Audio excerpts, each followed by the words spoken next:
स्वघोषित राजाओं को जिन्हें लगता है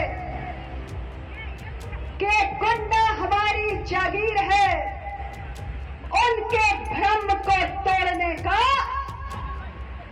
अब आपके पास एक बहुत बड़ा सुनहरा अवसर आ चुका है। ईवीएम से राजा नहीं पैदा होता है, ईवीएम से जनसेवक पैदा होता है, ईवीएम से जनप्रतिनिधि पैदा होता है और उसकी आयु 5 वर्ष की होती है। लोकसभा चुनाव के बीच नेताओं की जुबानी जंग से सियासी पारा हाई हो गया है।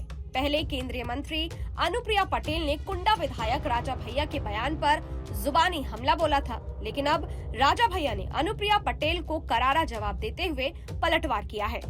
दरअसल अनुप्रिया पटेल ने एक जनसभा में कहा था कि अब राजा लोकतंत्र में रानी के पेट से पैदा नहीं होता है, अब राजा ईवीएम की बटन से पैदा होते हैं। स्वघोषित राजाओं को लगता है कि कुंडा उनकी जागीर है, उनके भ्रम को तोड़ने का अब आपके पास बहुत बड़ा और सुनहरा मौका है। से पैदा नहीं होता, ईवीएम के बटन से पैदा होता है।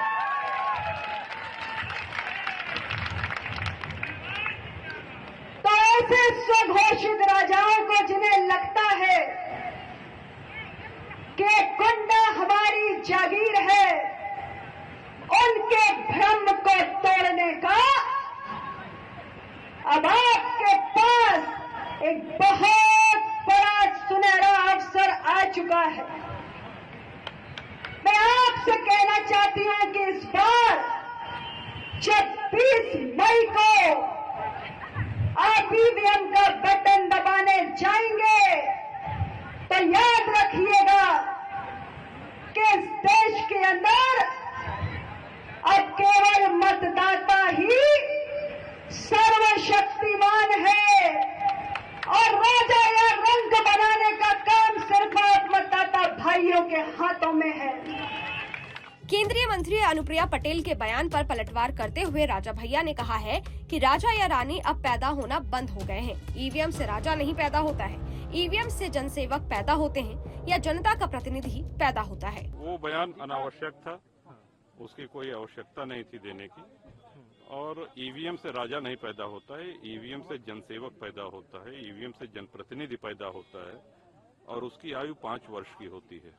5 वर्ष बाद जनता जनार्दन निर्णय करती है कि इसको पुनर्जन्म पुनर्जीवन देना है कि नहीं देना है। तो राज परिवारों से किसी को कोई क्यों कुंठा होगी? 7-8 दशक बीत गए हैं, देश आजाद हो गया है, अब न राजा रहे न रजवाड़े रहे।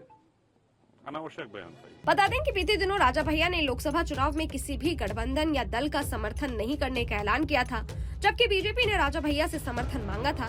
उन्होंने समर्थकों से अपने मन से वोट डालने की अपील की थी। मालूम हो कि मिर्जापुर से अनुप्रिया पटेल चुनावी मैदान में हैं, जबकि सपा की टिकट पर रमेश बिन चुनाव लड़ रहे हैं।